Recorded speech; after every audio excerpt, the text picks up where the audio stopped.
다음에 운반체 수단을 개발한 이후에 6차 핵실험을 했기 때문에 북한이 핵무기 체계를 거의 완성했다 이렇게 군사적으로 판단할 수밖에 없는 그런 상황이 있는데 이러한 상황에 대해서 미국의 트럼프 대통령은 군사적인 수단까지 고려해서 모든 수단을 강구해서 여기에 대처하겠다 이런 입장을 내놓고 있고 예. 북한 또 여기에 꼬리를 내리지 않겠다, 맞짱을 뜨겠다 이런 입장이 있기 때문에 미국과 북한 간에 대규모 군사 충돌이 있고 또 북한이 여기 반발해서 대한민국을 공격할지도 모르고 거기에 최악의 경우에는 개발한 핵무기까지 사용할지 모른다는 이런 안보적 불안감이 굉장히 우리 사회 전체를 불안하게 하고 있습니다. 네. 이와 더불어서 우리 새로운 출범한 문재인 정부가 북한에 대해서 대북 정책과 관련해서는 대화의 어떤 축을 두고 북한을 다루겠다는데 이것이 네. 이 단기간에 이게 좌절되는 그런 상황에 있기 때문에 안보가 매우 불안한 상황에 있다 이렇게 말씀드릴 수 있겠습니다. 네, 일반 국민들이 예전하고 다르게 상당하게 심각하게 느끼고 있다. 또 문재인 정부의 안보 정책 자체도 새로운 뭔가 검토가 필요하다 이런 지적까지 주셨습니다. 김종노 의원님 어떻게 보십니까? 예, 24년간 제재와 압박, 예. 설마 했던 핵을 이제 가졌다고 봐야 될 것 같습니다. 싫든 좋든 북한이 이제 핵을 가졌다고 보는데 이제 한반도 차원이 아니고 세계 차원에서 이제 다뤄져야 될 문제가 되지 않았는가. 예. 실제 핵을 가졌느냐 안 가졌느냐에 따라서는 안보의 패러다임이 완전히 바뀌는 겁니다. 정치권이든 국민이든 정부든 이제 차원이 다른 문제입니다. 이제 저도 사실은 비핵화를 지지한 사람의 한 사람인데 예. 지금 저희 당도 강령이 그렇게 돼 있어요. 그러나 이번 이제 핵을 가졌다는 것은 핵 아니면 핵으로 해결할 수밖에 없다는 논리도 있고 또 공포의 균형이라는 이론도 있는데 지금 웬만한 옵션 가지고는 이제 북한이나 중국이 미동도 하지 않습니다. 그럼 어떻게 할 것이냐? 이거는 이제 뭐 간단한 문제가 아니죠. 국민의 안위와 국가의 안위 문제와 직결되는 겁니다. 왜 이스라엘하고 인도와 파키스탄이 핵을 갖고 있겠습니까? 그 나라도 다 리스크를 다 겪고 또 아르헨티나나 브라질도 핵을 거의 가질 능력을 가지고 있다 두 나라가 합의를 해서 지금까지 와요. 네. 그런 문제를 감안할 때 정말 이 국가의 안위 문제를 이제 간단하게 무슨 이념이다, 보수다, 진보다, 무슨 여야다가 문제가 아니라 저희 당에서도 그래서 여야 영수회담까지 지금 제안해 놓고 있습니다. 네. 국민 총력전을 펴서 지혜를 모아서 대처하지 않으면 이거는 그냥 간단하게 간단한 방정식이 아니에요. 예. 고차원의 방정식입니다.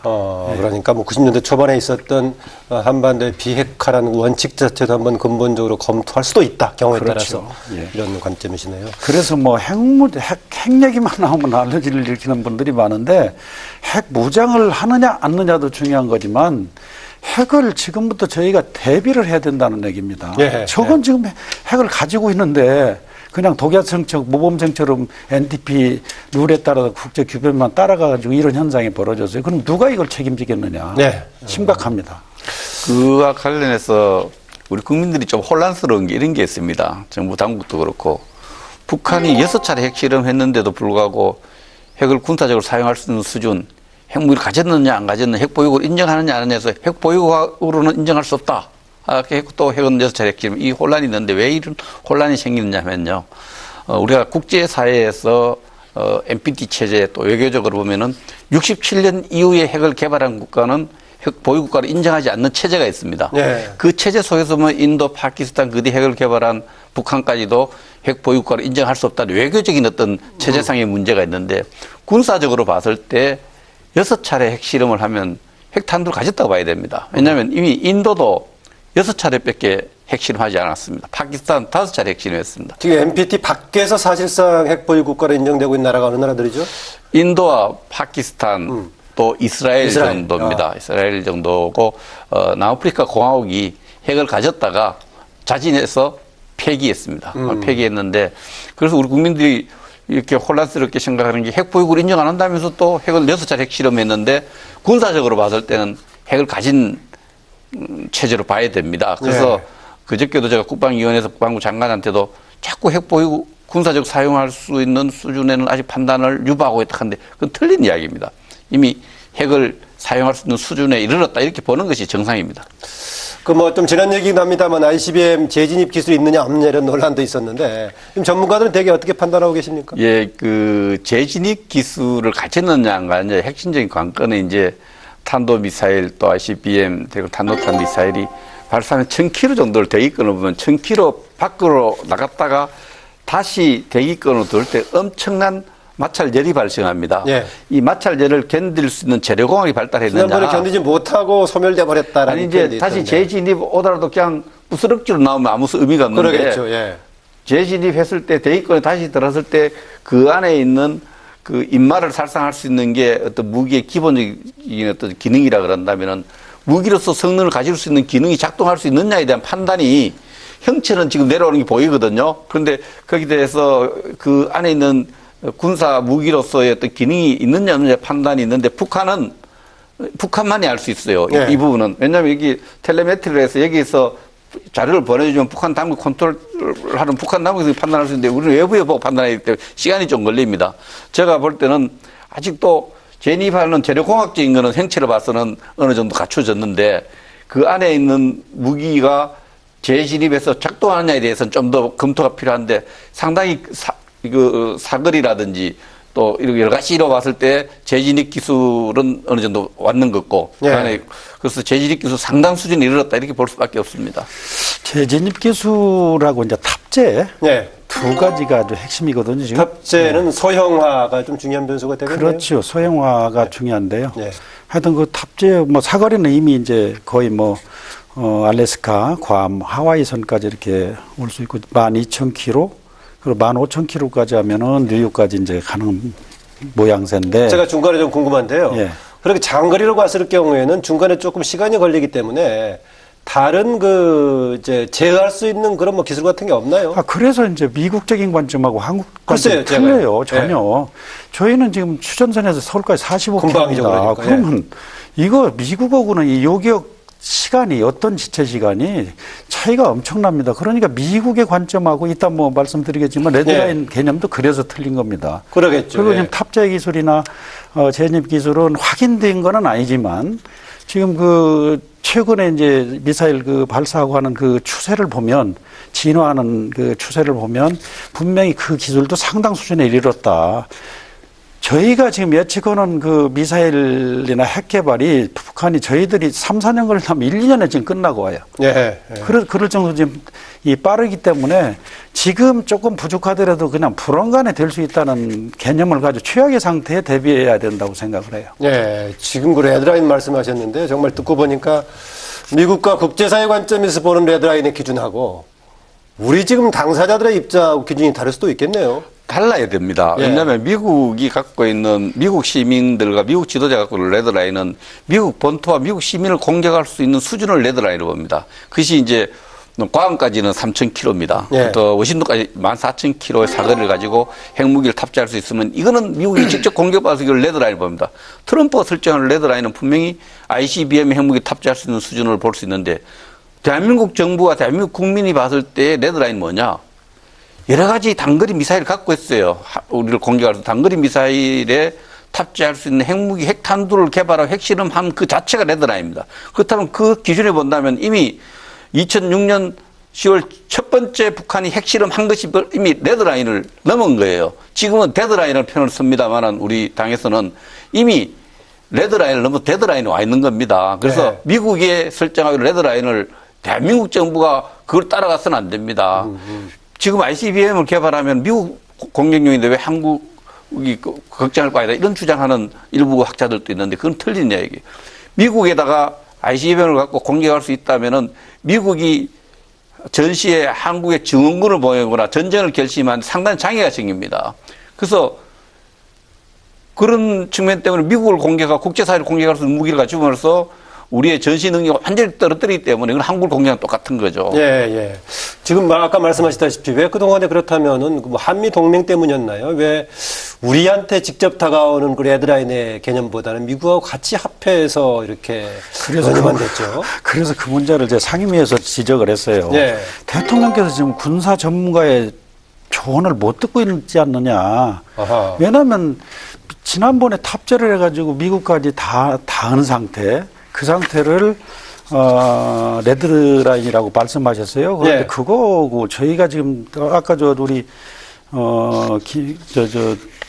백승주입니다. 예, 백의원님 말씀하셨듯이 한국적인 의미하고는 전혀 달라요. 대통령께서 말씀하신 건 다 미국적인 개념이거든요. 네. 왜냐하면 레드라인의 개념이 아까 말씀드린 요격할 수 있는 시간을 주는 거고 지금 한국은 핵무기를 가졌다 하는 순간부터 벌써 레드라인이라고 생각해야 됩니다. 그런데 네. 미국은 대변한 곳이 대통령이 말씀하시는 것은 미국적인 관점이기 때문에 그건 안 맞는 얘기예요. 그래서 한국적인 관점에서 대응을 하고 대비를 해야지 레드라는 개념을 왜냐하면 신호등이나 똑같지 않습니까? 빨간불은 지나가면 안 돼요. 지나가다 죽어도 법적으로 책임이 없는 겁니다. 그건 네. 똑같아요. 어허. 그만큼 금기선이기 때문에 거기를 넘어서면 어떤 전략이 바뀐다든가 군사적인 행동에 따라서 정말로 거기는 넘지 못하는 그런 어떤 의미가 있기 때문에 그걸 아무나 또 레드라인을 얘기해서도 안 되는 문제예요, 사실은. 예. 그 북한이 ICBM 기술을 특히 미국을 겨냥한 것을 확보한다고 하더라도 조금 요격할 만한 장거리이기 때문에 시간이 좀 여유가 상대적으로 있는 거 아닙니까? 어떻습니까? 그래서 미국은 이 부분에 대해서 이제 대응하기 위해서 만든 것이 사드 아닙니까? 네. 그렇게 날아오는 미사일을 사드 같은 경우에는 한 150km에서 200km 고도에서 인터셉트해서 요격치기거든요. 제척 고도로 말씀드린 핵무기를 탑재하더라도 10km 이상에서 우리가 그 핵무기를 파괴하면은 지상에는 피해를 안 준다는 어떤 그런 공학적 실험 결과가 있습니다. 예. 그래서 10km 이상에서 요격하는 거기 때문에 그 다음에 이제 가까운 데서 낮은 고도에서 30km에서 한 40km 이하 고도에서 일정한 고도 이상이면 낙진 영향을 안 받습니까? 예, 지상에? 10km 이상 되면은 10km 이상에서 핵무기를 요격해 버리면은 파괴해 버리면 지상에는 직접적 피해가 없다 이렇게 나와 있습니다. 그래서 그 미국에서는 그런 데 대한 요격 시스템을 상당히 다양하게 갖고 있습니다. 그 네. 해상에서 또 지상에서 있는데 지상에서 보면은 사드를 통해 가지고 하고 해상 이지스를 통해서 하고 또 사드를 통해 가지고 그 다양한 고도에서 30km, 150km 고도에서 요격을 하는 것을 1차적인 목표로 삼고 있습니다. 네. 일단 이런 위기가 발생하게 되는 게 결국은 이제 김정은의 계속 이제 이런 행동인데 김정은의 의도 또 어디까지 갈까요? 글쎄요, 아마 끝장 볼 거래요. 그래요? 예, 저는 그렇게 봅니다. 왜냐하면 지금까지 그 북한 국민들한테 김정은의 의미라는 거가 그냥 중간에서 멈추고 그럴 분위기가 아니거든요. 왜냐하면 네. 체제 유지라든가 정권 유지라든가 또 내부 단속이라든가 이런 것이 있는 반면에 사실은 그 미국과의 관계에서 정전협정에서부터 저는 시작한다고 생각을 해요. 저희가 빠졌잖아요. 패싱이 되어 있잖아요. 네, 거기에. 네. 그럼 정전협정에서부터 미국 상대입니다. 중국하고 미국 상대예요. 미국, 중국, 거기서부터 이렇게 뭐 3자 간의 거죠. 예. 그 이후에 미국이 전략 핵무기를 제주도 군산 비행장에 갖다 놓고 이러면서 자기들도 핵을 가져야 되겠다는 아마 일념을 가졌던 것 같아요. 그래서 지금까지 김정은이가 한 번도 변함없이 지금 지속적으로 시종 일관되게 해오지 않습니까? 네. 그걸 지금 와서 멈춘다는 것은 이해할 수가 없는 일이죠. 그래서 아마 김정은의 생각은 끝까지 가면서 자기들이 얻어야 될 부분들이 있지 않습니까? 국제적으로 핵보유국의 인정을 받는다든가. 왜냐하면 핵을 가지면 벌써 강대국권에 근접해 있어요, 다. 미국이나 러시아나 중국이 핵을 통제하는 이유도 다 세계를 컨트롤하겠다는 그 의미 아닙니까? 예, 예. 그래서 이제 김정은이도 그거밖에는 벼랑 끝 전술을 해서 자기들이 지금 경제적으로 한국은 지금 10위 아닙니까? 그 북한은 어떻습니까? 그런 상황에서 이거밖에는 살 길이 없어요. 그래서 보충해서 말씀드리면 미국 그 핵을 개발한 국내 정치적인 이유는 우리 김 위원님께서 잘 설명해 주셨는데 결국은 지금 북한이 원하는 것은 핵 보유 국가로 강대국으로 군사 강국으로 인정을 받는 겁니다. 인정을 받고 나서 그 한반도의 질서에 대한 주도권을 장악해서 원하는 질서를 만들려는 겁니다. 네. 한반도에 원하는 북한의 질서라는 게 뭡니까? 주한미군을 철수시키고 네. 주한미군을 시키고 한반도 전체를 북한이 원하는 질서, 북한식 정치 경제 질서를 만들고자 하는 것이 북한의 최대 목표입니다. 그런 목표를 달성하기 위한 조건으로서 핵이 필요하다고 생각을 하고 있고 또 미국을 상대하는 데서 핵을 가지면은 미국이 북한을 다르게 상대할 거다. 이미 핵을 가지고서 기정사실을 인정해 줄 거라는 생각을 파키스탄 모델 찾고 있습니다. 파키스탄이 98년에 핵실험을 해서 핵보유국가 돼서 미국이 엄청난 제재를 해요. 제재를 했는데도 불구하고 9.11 테러가 나고서 아프가니스탄을 미국이 공격하려고 하니까 파키스탄 도움이 필요했거든요. 네, 전쟁 기지가 됐죠. 그 전쟁 도움을 받으려니까 파키스탄이 핵실험했는데도 불구하고 제재하던 것을 다 해제하고 거기다가 200억 달러 이상의 돈을 주고 파키스탄 핵을 묵인해버렸단 말이죠. 예. 북한은 어쨌든 핵을 이렇게 6차 핵실험하고 핵 보유를 기정사실하면 미국이 언젠가는 인정해 줄 거다 이런 기대를 갖고 있고 미국이 인정해 주는 것을 토대로 한반도에 주한미군 철수시키고 평화협정 만들고 북한이 원하는 한반도 정치 군사 질서를 만들겠다는 것이 북한의 핵을 보유한 목표라고 봅니다. 그렇다면은 지금 뭐 우리 정부에서 그동안에 주장해왔던 미국 쪽에서 얘기해왔던 동결 이후에 해체 뭐 이런 역순 가는 것은 현실적으로 불가능한 것 같아 보여요. 어떻습니까? 어려울 걸로 저는 봅니다. 우리 백 의원님 말씀하셨듯이 이 인도 같은 경우도 예를 들면 이제 중국이 핵실험을 하는 걸 보고 인도가 또 하게 돼요. 예. 그리고 또 파키스탄도 캐슈미르 전투에서 지면서 또 핵 개발을 해요. 그런 와중에 이제 아프가니스탄을 소련에서 침공하니까 대리로 전쟁해 줄 사람이 없는 거예요. 예. 그래서 그냥 묵인한 겁니다. 암묵적으로.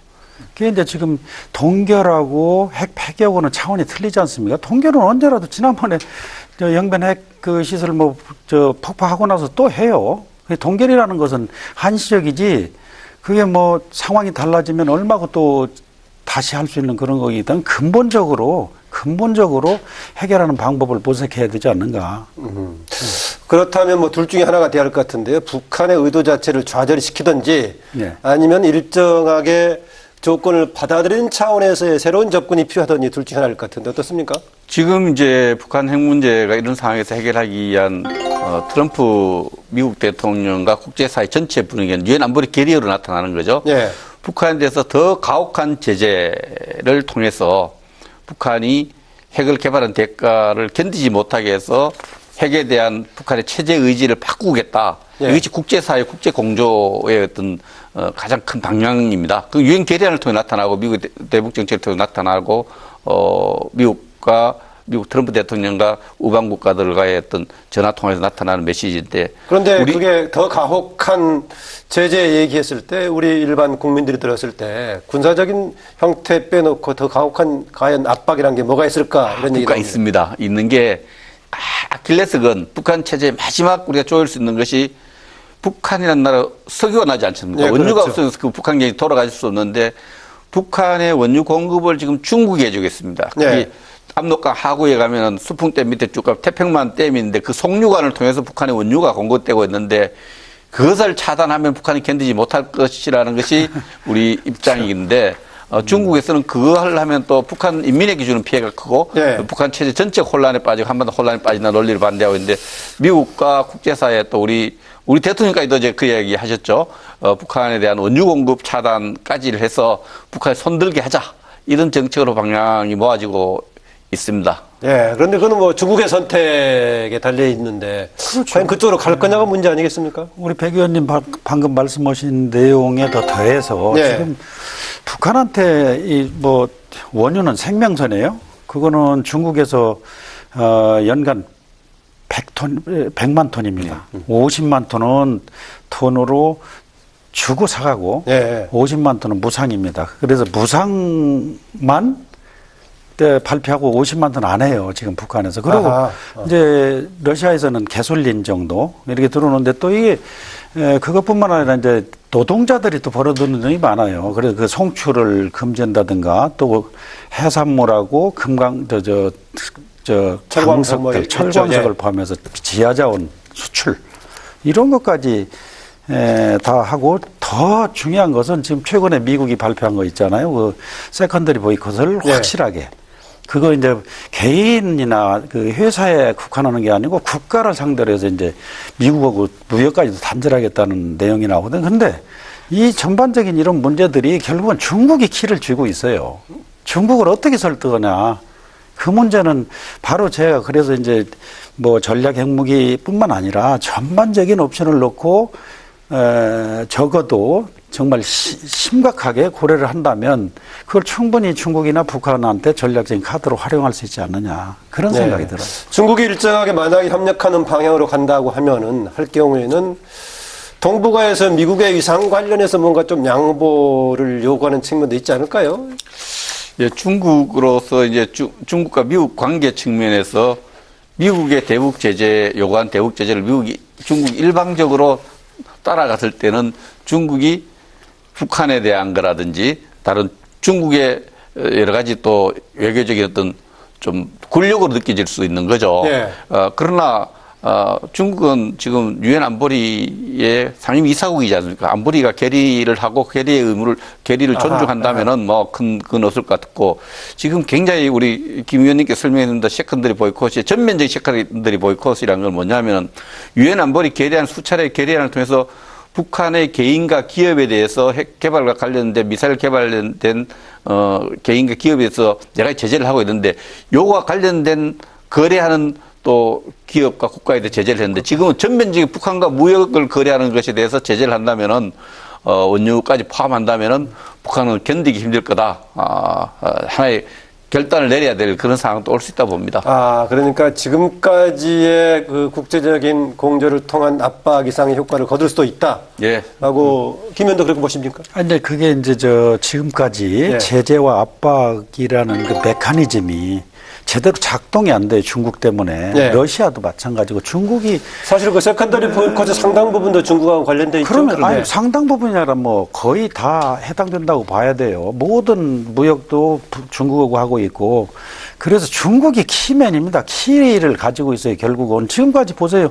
그냥 구멍이 나 있지 않습니까? 완벽하지 않으니까 그냥 생존하는 겁니다. 또 중국이 또 원유를 안 준다면 또 러시아에서 또 가져올 수도 있다고 봐요. 그래서 어떻게 하면 이 유엔에서 제재하는 그 압박과 제재를 또 미국이 자체에서 하는 거고 이걸 아까 말씀드렸듯이 완벽하게 한다면 아마 얼마 못 가서 손들 수 있어요. 근데 그게 왜냐하면 이게 중국하고 미국하고 세계 전략 속에서 이게 움직여져요. 글쎄 말입니다. 절대로 중국이 완벽하게 하지 않으리라고 봐요, 저는. 왜냐하면 북한의 우리 남북 통일이라든가 북한이 뭐 붕괴된다든가 핵을 비록 가지고 있지만 북한이 존재하는 것을 원하지 중국은 절대로 통일이 되거나 뭐 붕괴되는 걸 원하지 않기 때문에 그 보이콧이든 뭐 압박이든 제재든 아마 완벽하게 저는 안 가리라고 봐요. 그러다 그 6차 핵실험 직후에 그 중국 최고 지도자 시진핑은 엄청난 분노를 표시하면서도 중국의 공식 입장은 대화를 통해서 적극적으로 평화를 통해서 가지 방법으로 해결된다는 메시지를 보내고 유엔 안보리 결의안 유엔 주재 미국 대사가 제안한 제안에 대해서는 좀 신중한 입장을 보이고 있습니다. 그래서 지금까지 이제 대화도 많이 했죠. 94년 이후로 단절된 대화를 쭉 해왔지만은 대화와 제재 모두가 지금까지 방식으로 안 된다는 것이 이제 트럼프의 그렇죠. 인식이고 우리 정부는 한 번 더 해보자는 입장인데 이런 측면에서 제대로 된 제재가 안 되었거든요, 지금까지. 그물로 고기를 잡는데 그물이 펑크가 나 있었던 거예요, 중국 때문에. 중국이 이걸 메워줘야 되는데, 이번에 좀 중국이, 좀 더 국제사회의 어떤 책임 있는 일원으로서 제재에 동참해주고, 동참 수위가 높아지면은 북한으로서도, 지금 북한으로서 조금 이런 결단을 내려서, 지금 북한이 계속 더 큰 선물을 하겠다, 계속 압박이 오면 미국에 대해서 그 더 큰 선물이라는 게 괌 주변에 이제 ICBM 중거리 탄도미사일 발사하겠다는 그런 이야기를 지키겠다 이런 의미도 들립니다만 그러다만 이제 미국과 북한 간 군사 충돌은 불가피합니다. 그래서 북한도 그런 선택에 벼랑 끝에 와 있는데 기대는 한번 해봅니다.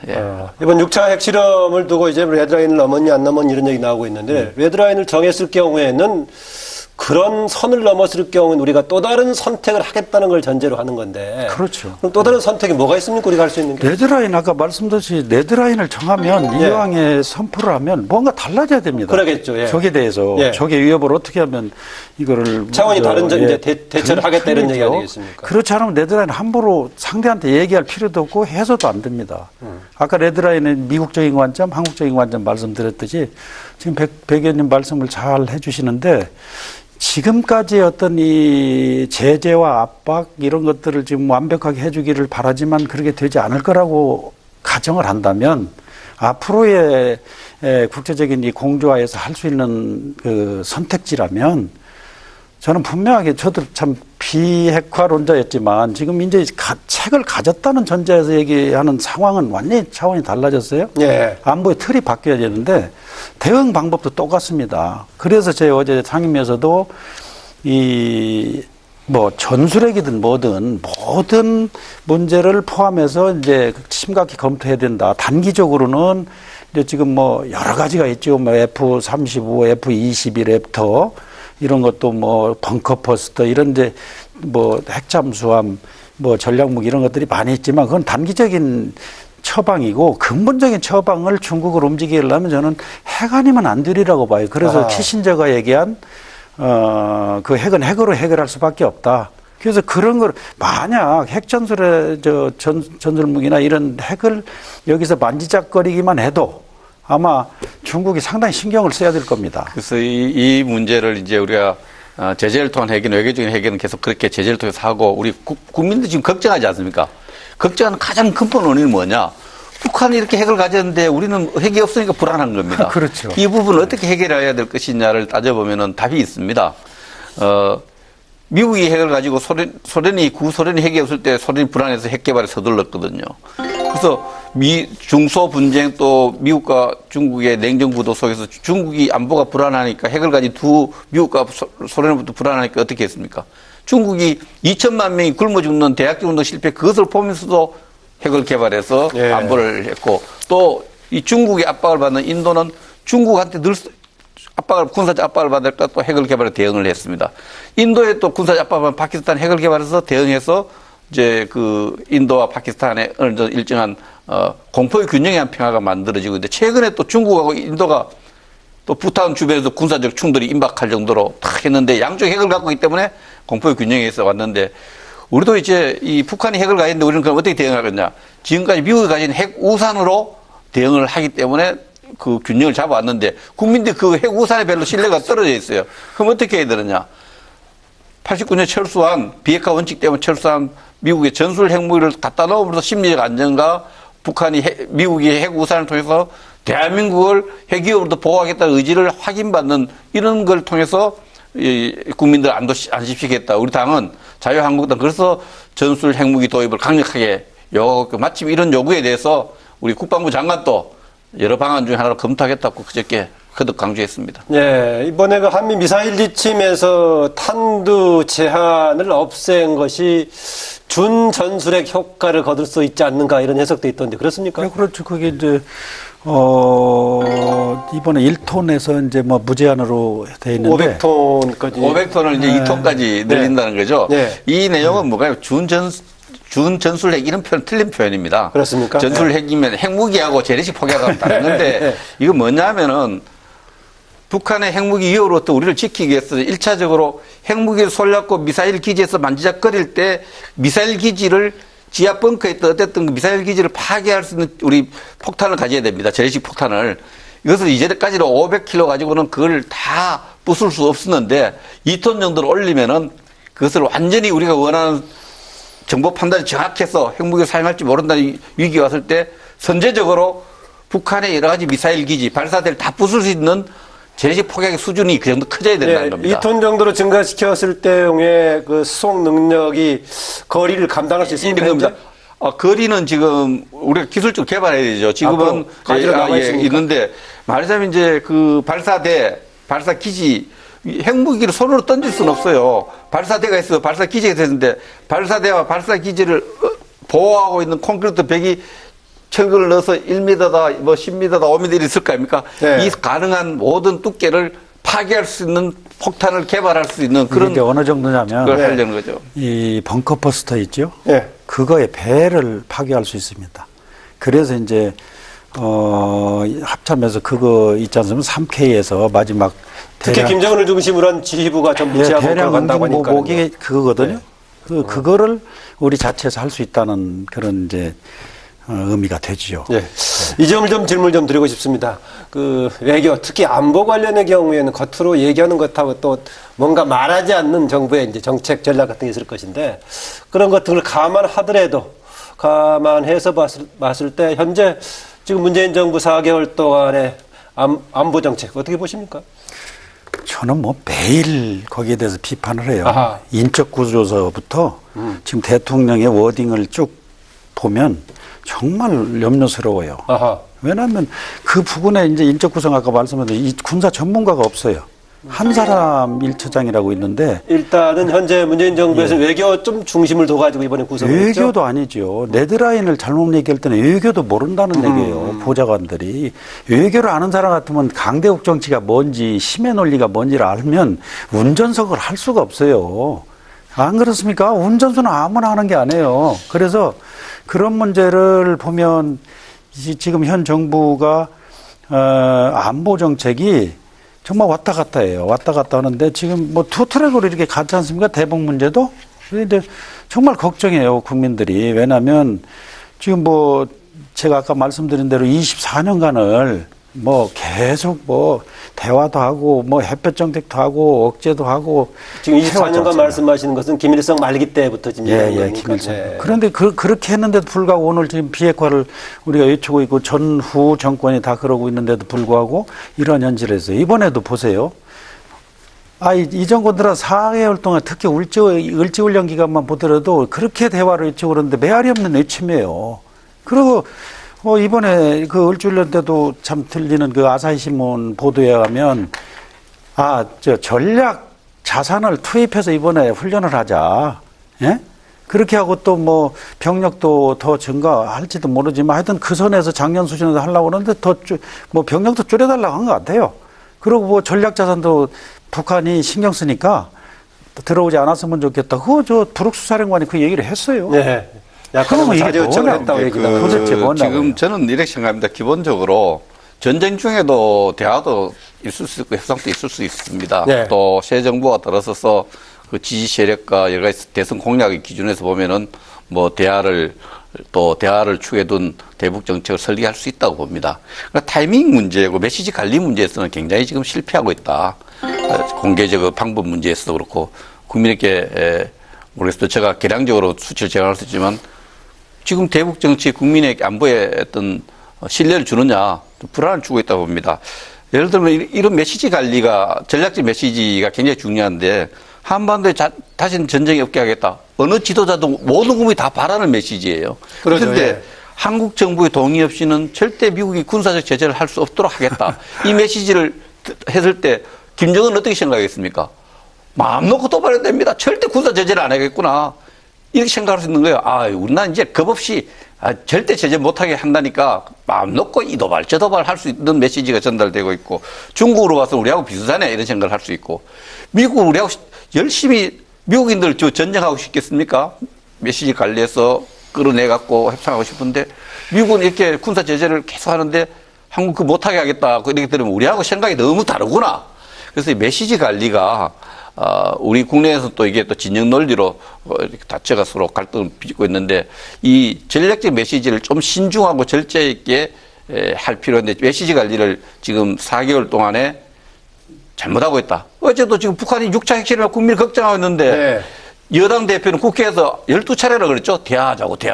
이게 대화를 구걸해갖고 북한이 어떻게 생각하겠어요. 그건 잘못됐다 생각합니다. 백 의원님 참 오래 설명을 드리는데 아까 근데 국제정치의 논리 이런 걸 보면 아까 뭐 말씀하신 내용 있잖아요. 뭐 전쟁을 한반도에서는 절대로 없게 하겠다.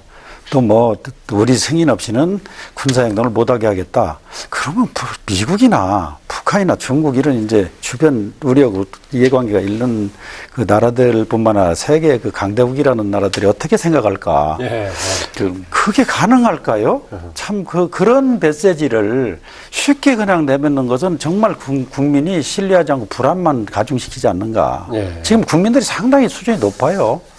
중간에 좀 다른 질문 하나 드리겠습니다. 이제 백승주 의원께서 자유한국당 소속이니까 요즘 지금 정기국회 안 들어가고 계시죠? 예, 국회 보이콧하고 있습니다. 예. 자유한국당. 원래 시작은 보니까 그 공영방송 사장 이제 뭐 체포영장 관련이 시작이 됐는데 마침 그 시작하는 날 지금 6차 핵실험 같이 맞물려 있고 이런 상황인데 과연 지금 이런 국면에서 국회 보이콧하는 게 타당하냐 이런 비판적인 지적도 나오고 있습니다. 예, 그런 비판적 지적을 우리가 경호히 수용해서 대통령께서 오늘 러시아를 방문하죠. 네. 러시아 방문을 곧 유럽을 방문하고 미국을 방문하는 기간 동안에는 장외투쟁하지 않겠다. 장외투쟁하지 않는다는 것은 본회의 나간다는 겁니까? 본회의하고 달리 장외투쟁을 하지 않겠다 이렇게 안보의 초당적 입장을 우리가 가져야 된다는 걸 오늘도 지금도 안보 의총을 하고 있습니다만 네. 그래서 그리고 뭐 개인 사장의 어떤 체포장 발부 이 문제보다는 저희들이 판단을 할 때는 이게 지금 6급 주무관이 어제 제가 고용노동부를 갔지만은 고용노동부 장관이 직접 그 공영방송 사장의 체포 보고를 받고 결심을 하고 이랬던 부분들이 있어요. 이런 부분 누가 봐도 그 앞에 또 EBS 사장도 사퇴했고 YTN 사장 사퇴했고 이런 부분들은 언론 자유란 측면을 봤을 때 정부가 다시 한번 되돌아볼 수 있도록 하는 것이 대한민국의 어떤 핵심 가치를 지키는 일이다 이렇게 생각을 해서 국회 보이콧을 하고 있습니다. 그러면 그 장외투쟁을 하지 않는다는 말은 장 외에서 집회를 하지 않는다는 그런 의미입니까? 그렇습니다. 예. 그럼 뭐 결과적으로 비슷할 수도 있겠네요. 어떻습니까? 지금 자유한국당 입장에 대해서. 저는 이제 뭐 백 의원님 계신데 좀 뭐 이렇게 폄하하는 그런 발언을 하고 싶지 않은데 원인 제공은 지금 여당이거든요. 협치를 한다고 그러면 여러 가지 문제가 있어요, 지금. 그 중에서도 이제 이번 저는 이제 개인적으로 그렇습니다. 지금 보이콧 하는 자체도 네. 이제 구태가 아닌가. 예? 이제 뭐 피켓 들고 뭐 이런 거 하고 또 국회의원들이 길거리 나가서 뭐 이거 이제 없애야 되지 않아요? 국민들이 싫어합니다. 어쨌든 원내에서 활동을 하셔야 되고 근데 그 원인 제공자는 또 여당이에요. 지금 어제 추미애 대표 보세요. 아예 핵무장론을 야당에서 주장한다고 그래서 뭐예요? 단어가요. 네. 도저히. 일단 생각나는 이제 원장님이 뭐 협치 또 이야기인데 저도 철없는 주장이라고 그랬어요. 철없는 주장. 제가 생각을 할 때 그렇습니다. 저도 이 다당제 구조 하에서 국회에 들어와서 초선 의원으로서 이것을 정말 협치를 하라는 것이 국민의 지상 명령이라 생각을 했습니다. 지난 4개월간 이렇게 해보면서 이것이 협치가 협력하는 정치가 아니고 서로 협박하는 정치가 되어 있기 때문에 그렇게 느껴집니다. 네, 그 방송 관련 문제는 해당 상임위를 중심으로 조금 문제를 제기할 수 있는 거 아닙니까? 어떻습니까? 상황이 좀 심각하다고 저희들 인식을 했습니다. 이게 네. 일련의 과정들로 봤을 때 이렇게 두면은 여러 가지 언론의 자유가 엄청나게 위축될 것이고 이런 부분들은 이게 바로 잡지 않으면 안 된다는 어떤 아주 그래도 네. 들어오셔야 될 것 같습니다. 네, 저희는 이제 그 안보 문제에 이제 안철수 대표가 그날 기자회견하면서 각 당 순위부하고 대통령 만나서 긴급 안보 대화를 나누자. 그런데 오셔가지고 이 엄중한 상황이기 때문에 MBC 사장 한 사람 가지고 전 당이 그냥 보이콧한다는 건 MBC 사장 때문만이 아닙니다. 근데 거대한 언론 자유라는 프레임이 있었어. 이 정부가 이제는 지금은 집권 여당이 아직도 야당인 줄 알아요. 여당은 국정에 포괄적이고 최종적인 책임을 집니다. 이것을 네. 결자 해지 측면에서 잘못된 것은 잘못했다 해야 됩니다. 어떻게 언론사 우리 원장님 제가 평소에 잘 알고 계시지만은 언론사 사장에 대해서 그 체포영장을 발부하는 것을 그렇게 이 정치적 파장을 고려하지 않고 했을까요? 네, 뭐 이 부분 더 길게 논의할 수 있겠습니다만은 하나 또 짚고 넘어갈 것 같습니다. 아무래도 두 분 다 이제 국방 분야 관련 전문가신데 지금 계속 다른 얘기로 좀 빠지긴 했습니다만 이 부분 좀 짚어야 할 것 같습니다. 여러 가지 지금 새 정부 들어서 개혁이라는 단어가 많이 등장하고 있는데 국방도 국방개혁이라는 단어가 등장하고 있습니다. 국방개혁이라고 했을 때 어떤 부분이 개혁의 대상입니까? 김정무 의원님. 국방개혁에 대해서 이제 새 장관하고 교감도 많이 했습니다. 그리고 방향도 얘기하고 어떤 부분을 해야 된다 이런 얘기도 많이 해서 상당 부분 그 개혁 마인드가 있어요. 공감을 많이 같이 해서 참 좋은 생각을 가지고 있었는데 그게 지금 노무현 대통령 시절부터 좀 국방부 개혁실장이라는 자리가 대여섯 명 지나갔어요. 아하, 예. 근데 개혁을 한 게 없어요. 개혁을.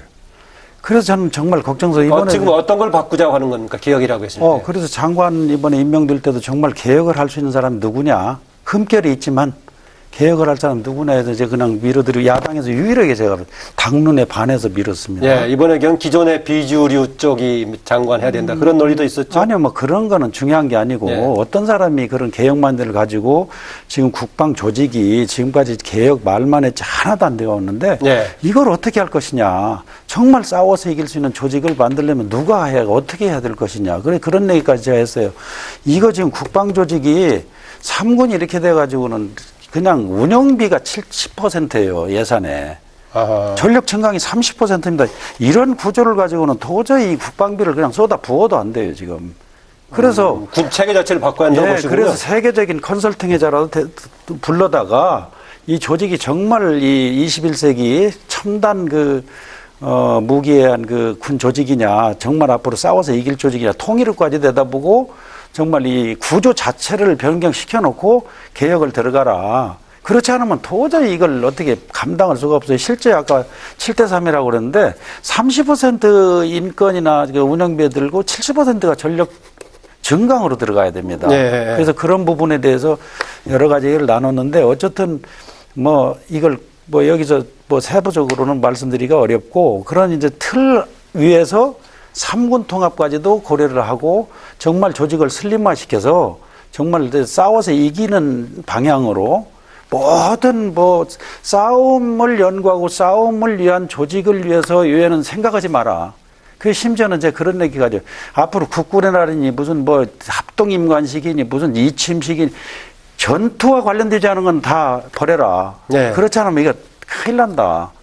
그렇게까지 제가 얘기를 해서 아마 어떻게 해야 할지 대정부 때 그런 걸 좀 짚고 넘어가려고 그러는데 어쨌든 그런 방향에서 전반적으로 이 개혁 차원이 아니고 어떻게 보면 혁명적인 차원으로 정말 대수술을 해야 된다고 저는 생각해요. 네, 백승주 의원님.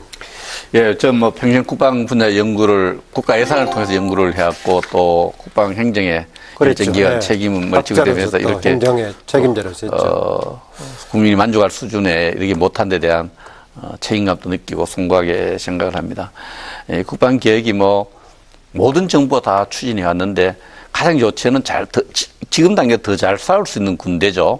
그래서 그러면 양병과 용병이 있는데 잘 싸울 수 있는 그 양병을 해 나가는데 군사를 건설하고 갖추어 나가는 데 있어서 예산 단위당 어떤 전투력의 효율성을 높여가는 것 이것이 가장 기본적인 잣대가 될 겁니다.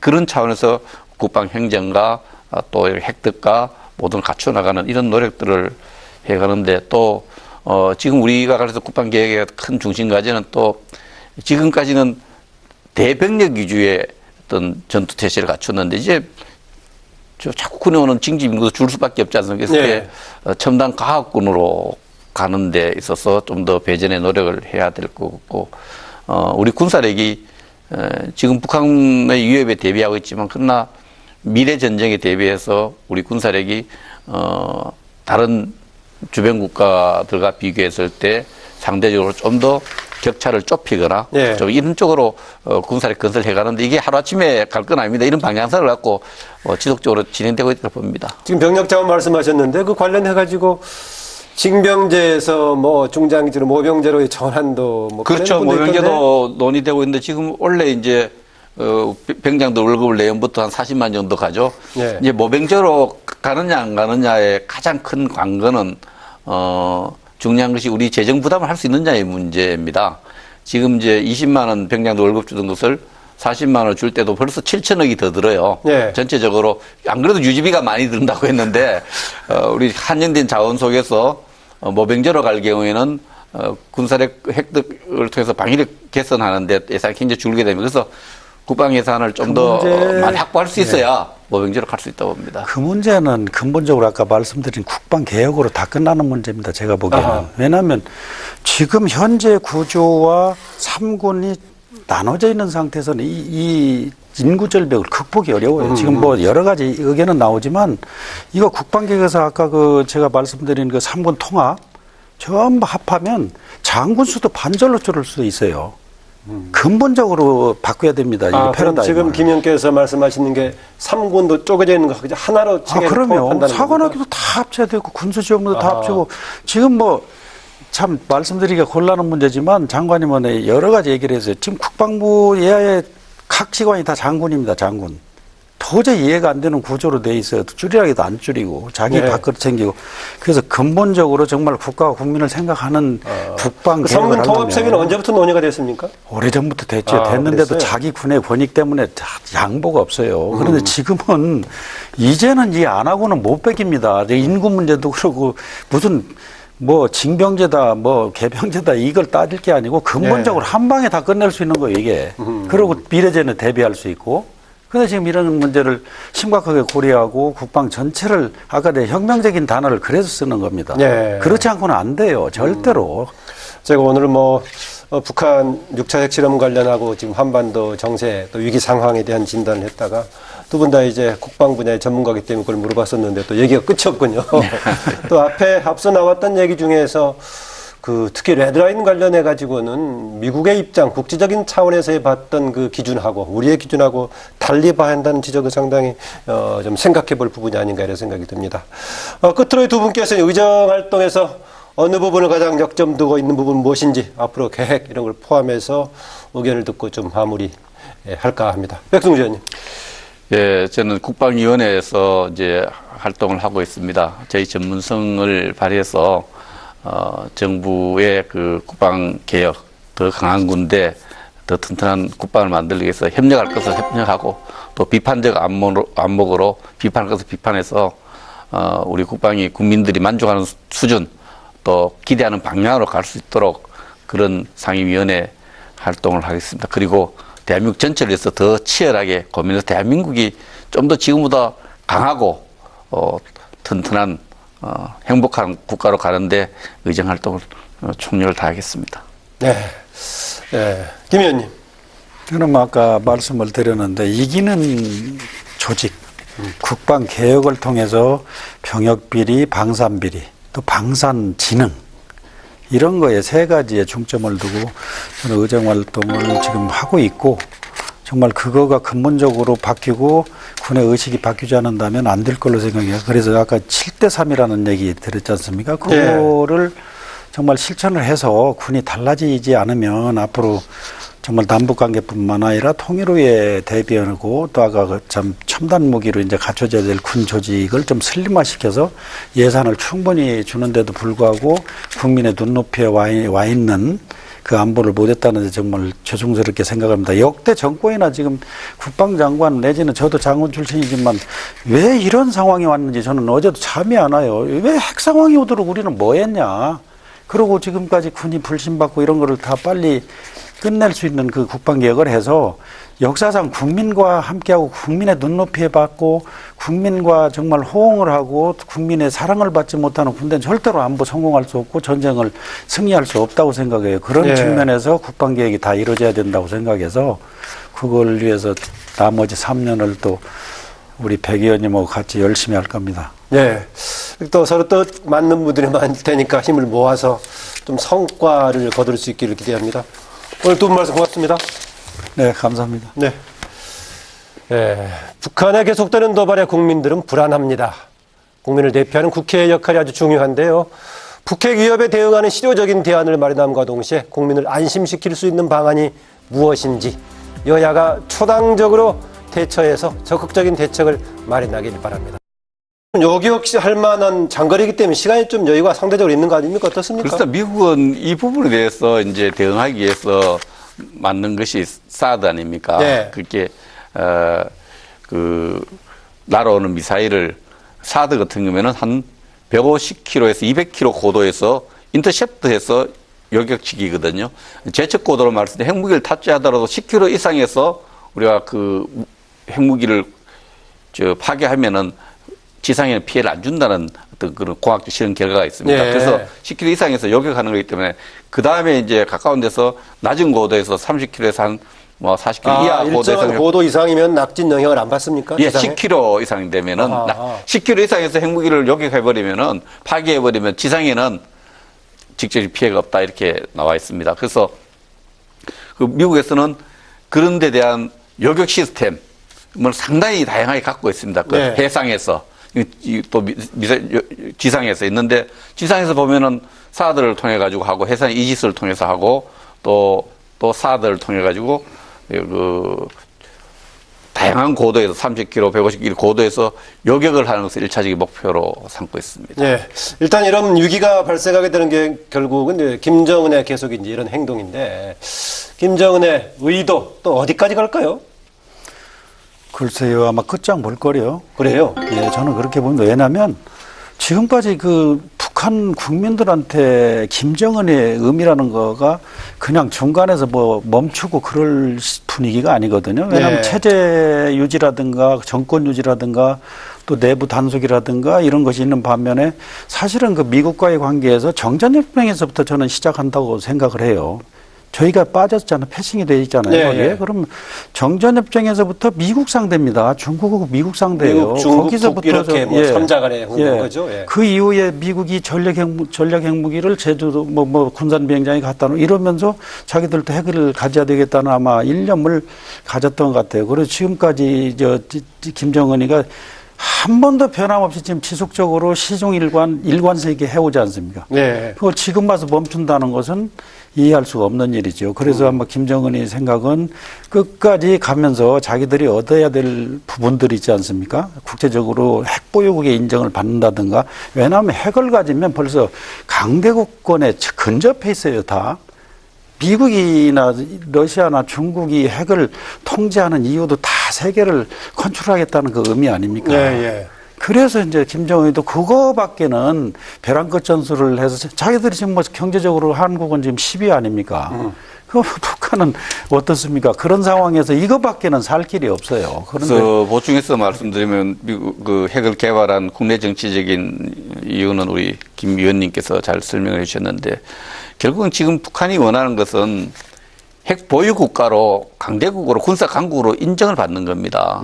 인정을 받고 나서 그 한반도의 질서에 대한 주도권을 장악해서 원하는 질서를 만들려는 겁니다. 네. 한반도에 원하는 북한의 질서라는 게 뭡니까? 주한미군을 철수시키고 네. 주한미군을 철수시키고 한반도 전체를 북한이 원하는 질서, 북한식 정치 경제 질서를 만들고자 하는 것이 북한의 최대 목표입니다. 그런 목표를 달성하기 위한 조건으로서 핵이 필요하다고 생각을 하고 있고 또 미국을 상대하는 데서 핵을 가지면은 미국이 북한을 다르게 상대할 거다.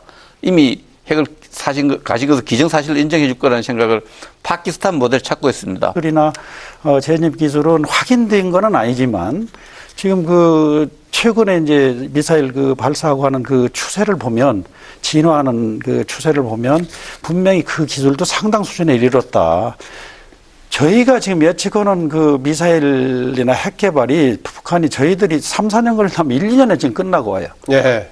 그럴 정도 지금 빠르기 때문에 지금 조금 부족하더라도 그냥 불언간에 될 수 있다는 개념을 가지고 최악의 상태에 대비해야 된다고 생각을 해요. 예. 지금 그 레드라인 말씀하셨는데 정말 듣고 보니까 미국과 국제사회 관점에서 보는 레드라인의 기준하고 우리 지금 당사자들의 입장 기준이 다를 수도 있겠네요. 달라야 됩니다. 예. 왜냐하면 미국이 갖고 있는 미국 시민들과 미국 지도자가 갖고 있는 레드라인은 미국 본토와 미국 시민을 공격할 수 있는 수준을 레드라인으로 봅니다. 그것이 이제 괌까지는 3,000km입니다. 예. 또 워싱턴까지 14,000km의 사거리를 가지고 핵무기를 탑재할 수 있으면 이거는 미국이 직접 공격받아서 이걸 레드라인을 봅니다.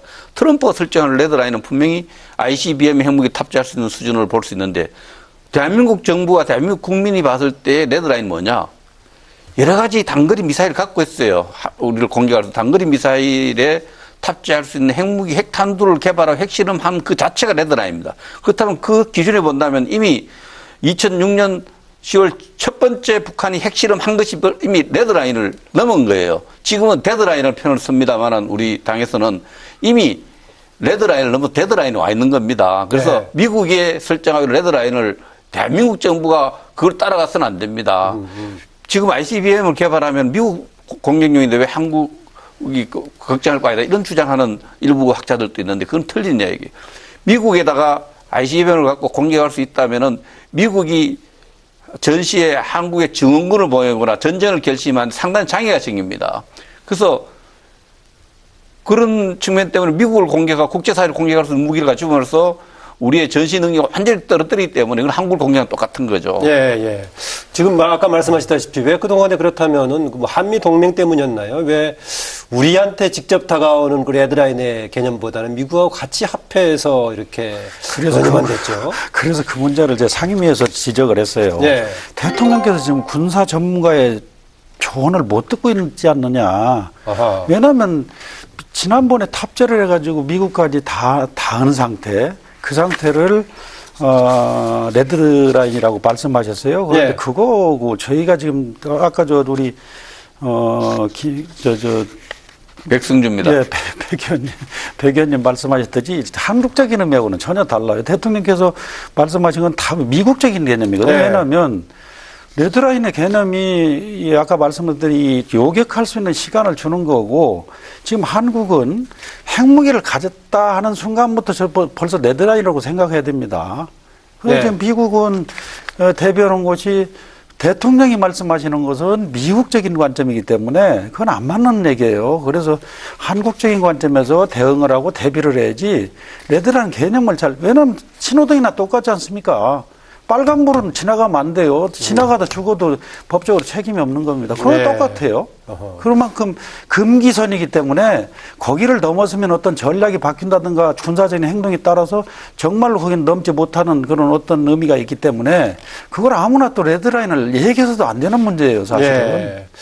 그 북한이 ICBM 기술을 특히 미국을 겨냥한 것을 확보한다고 하더라도 조금 북한이 6차례 핵실험했는데도 불구하고 핵을 군사적으로 사용할 수 있는 수준, 핵무기를 가졌느냐 안 가졌느냐, 핵보유국을 인정하느냐 안 하느냐에서 핵보유국으로는 인정할 수 없다.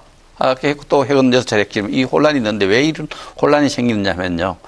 우리가 국제사회에서 NPT 체제 또 외교적으로 보면은 67년 이후에 핵을 개발한 국가는 핵 보유국가를 인정하지 않는 체제가 있습니다. 네. 그 체제 속에서 뭐 인도, 파키스탄 그 뒤 핵을 개발한 북한까지도 핵 보유국가를 인정할 수 없다는 외교적인 어떤 체제상의 문제가 있는데 군사적으로 봤을 때 6차례 핵실험을 하면 핵탄두를 가졌다고 봐야 됩니다. 왜냐하면 이미 인도도 6차례밖에 핵실험하지 않았습니다. 파키스탄 5차례 핵실험했습니다. 지금 NPT 밖에서 사실상 핵보유 국가로 인정되고 있는 나라가 어느 나라들이죠?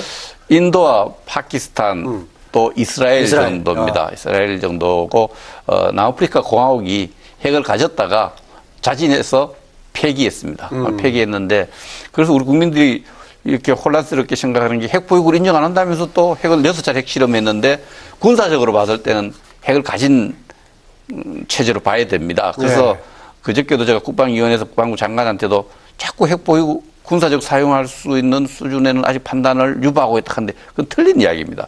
이미 핵을 사용할 수 있는 수준에 이르렀다 이렇게 보는 것이 정상입니다. 그 뭐 좀 지난 얘기긴 합니다만 ICBM 재진입 기술이 있느냐 없느냐 이런 논란도 있었는데 지금 전문가들은 대개 어떻게 판단하고 계십니까? 예, 그 재진입 기술을 가졌느냐 안 가졌느냐 핵심적인 관건은 이제 탄도미사일 또 ICBM 대륙 탄도탄 미사일이 발사하면 1000km 정도를 대기권을 보면 1000km 밖으로 나갔다가 다시 대기권으로 돌 때 엄청난 마찰열이 발생합니다. 예. 이 마찰열을 견딜 수 있는 재료공학이 발달했느냐. 지난번에 견디지 못하고 소멸돼 버렸다라는 아니 이제 다시 재진입 오더라도 그냥 부스럭지로 나오면 아무 의미가 없는데 그러겠죠. 예. 재진입했을 때 대기권에 다시 들어섰을 때 그 안에 있는 그 인마를 살상할 수 있는 게 어떤 무기의 기본적인 어떤 기능이라 그런다면은 무기로서 성능을 가질 수 있는 기능이 작동할 수 있느냐에 대한 판단이 형체는 지금 내려오는 게 보이거든요. 그런데 거기에 대해서 그 안에 있는 군사 무기로서의 어떤 기능이 있느냐 없느냐 판단이 있는데 북한만이 알 수 있어요. 네. 이 부분은. 왜냐하면 여기 텔레메트리를 해서 여기서 자료를 보내주면 북한 당국 컨트롤하는 북한 당국에서 판단할 수 있는데 우리는 외부에 보고 판단하기 때문에 시간이 좀 걸립니다.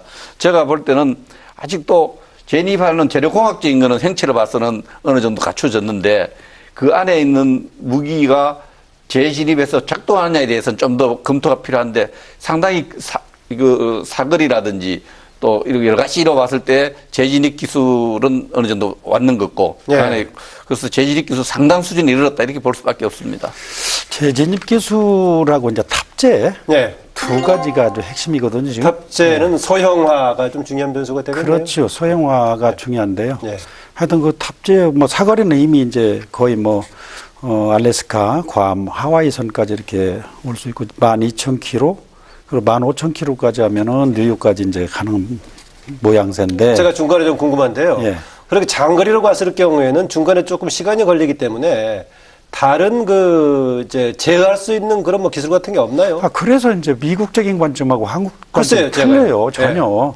저희는 지금 추전선에서 서울까지 45km입니다. 금방이죠, 그러니까. 그러면 이거 미국하고는 이 요격 시간이 어떤 지체 시간이 차이가 엄청납니다. 그러니까 미국의 관점하고 이따 뭐 말씀드리겠지만 레드라인 개념도 그래서 틀린 겁니다. 그러겠죠. 그리고 예. 지금 탑재 기술 그다음에 운반체 수단을 개발한 이후에 6차 핵 실험을 했기 때문에 북한이 핵무기 체계를 거의 완성했다 이렇게 군사적으로 판단할 수밖에 없는 그런 상황이 있는데 이러한 상황에 대해서 미국의 트럼프 대통령은 군사적인 수단까지 고려해서 모든 수단을 강구해서 여기에 대처하겠다 이런 입장을 내놓고 있고 예.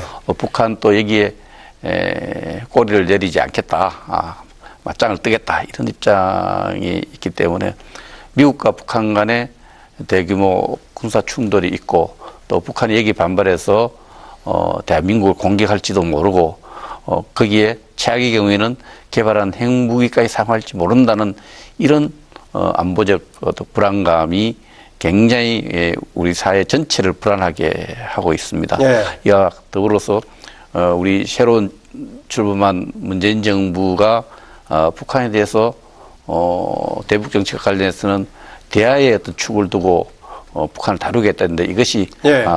이 단기간에 이게 좌절되는 그런 상황이 있기 때문에 안보가 매우 불안한 상황이 있다 이렇게 말씀드릴 수 있겠습니다. 네. 일반 국민들이 예전하고 다르게 상당하게 심각하게 느끼고 있다. 또 문재인 정부의 안보 정책 자체도 새로운 뭔가 검토가 필요하다 이런 지적까지 주셨습니다. 김종노 의원님 어떻게 보십니까? 예, 24년간 제재와 압박, 예. 설마 했던 핵을 이제 가졌다고 봐야 될 것 같습니다. 싫든 좋든 북한이 이제 핵을 가졌다고 보는데 이제 한반도 차원이 아니고 세계 차원에서 이제 다뤄져야 될 문제가 되지 않았는가. 예. 실제 핵을 가졌느냐 안 가졌느냐에 따라서는 안보의 패러다임이 완전히 바뀌는 겁니다.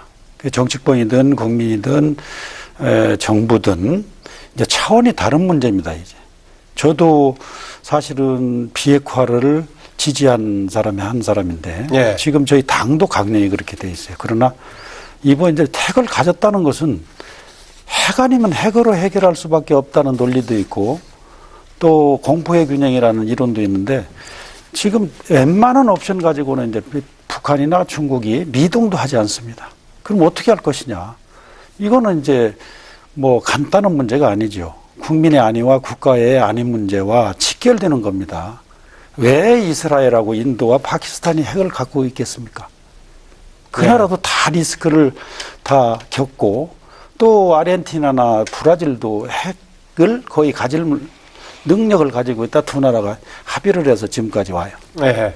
그런 문제를 감안할 때 정말 이 국가의 안위 문제를 이제 간단하게 무슨 이념이다, 보수다, 진보다, 무슨 여야다가 문제가 아니라 저희 당에서도 그래서 여야 영수회담까지 지금 제안해 놓고 있습니다. 예. 국민 총력전을 펴서 지혜를 모아서 대처하지 않으면 이거는 그냥 간단하게 뭐 간단한 방정식이 아니에요. 예. 고차원의 방정식입니다. 그러니까 뭐 90년대 초반에 있었던 한반도의 비핵화라는 원칙 자체도 한번 근본적으로 검토할 수도 있다. 경우에 그렇죠. 따라서 예. 이런 관점이시네요. 그래서 뭐 핵 얘기만 나오면 알러지를 일으키는 분들이 많은데 핵 무장을 하느냐 않느냐도 중요한 거지만 핵을 지금부터 저희가 대비를 해야 된다는 얘기입니다. 예. 저건 지금 핵을 가지고 있는데 그냥 독야성처럼 모범생처럼 NTP 룰에 따라서 국제 규범만 따라가가지고 이런 현상이 벌어졌어요. 그럼 누가 이걸 책임지겠느냐. 네. 심각합니다. 그와 관련해서 우리 국민들이 좀 혼란스러운 게 이런 게 있습니다. 정부 당국도 그렇고 파키스탄이 98년에 핵실험을 해서 핵보유국가 돼서 미국이 엄청난 제재를 해요. 제재를 했는데도 불구하고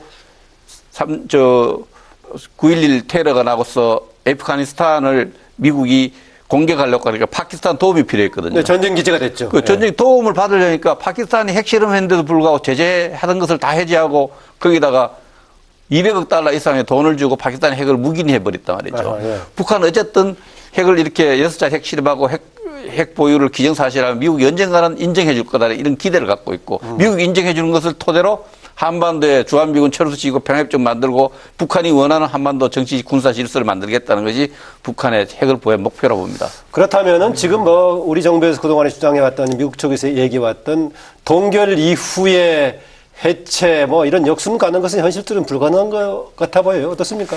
어려울 걸로 저는 봅니다. 우리 백 의원님 말씀하셨듯이 이 인도 같은 경우도 예를 들면 이제 중국이 핵실험을 하는 걸 보고 인도가 또 하게 돼요. 예.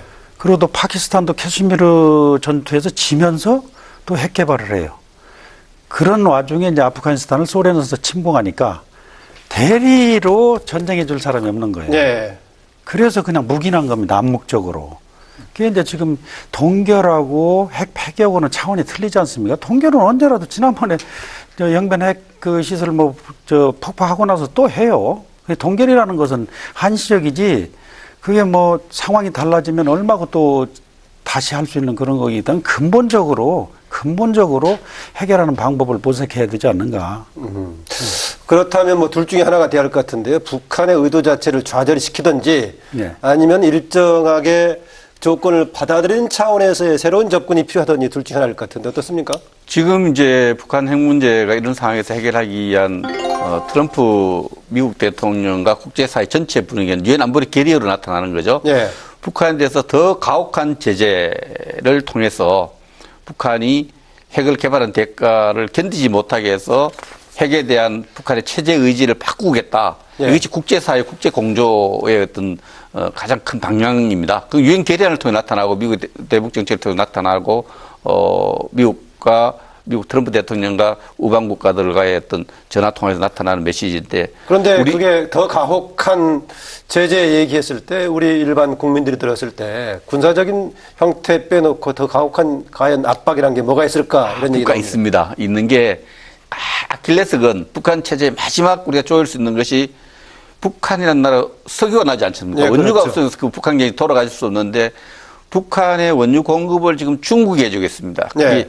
압록강 하구에 가면은 수풍댐 밑에 쭉 가면 태평만 댐인데 그 송유관을 통해서 북한의 원유가 공급되고 있는데 그것을 차단하면 북한이 견디지 못할 것이라는 것이 우리 입장인데 중국에서는 그걸 하면 또 북한 인민에게 주는 피해가 크고 네. 북한 체제 전체 혼란에 빠지고 한반도 혼란에 빠진다는 논리를 반대하고 있는데 미국과 국제사회 또 우리 대통령까지도 이제 그 이야기 하셨죠.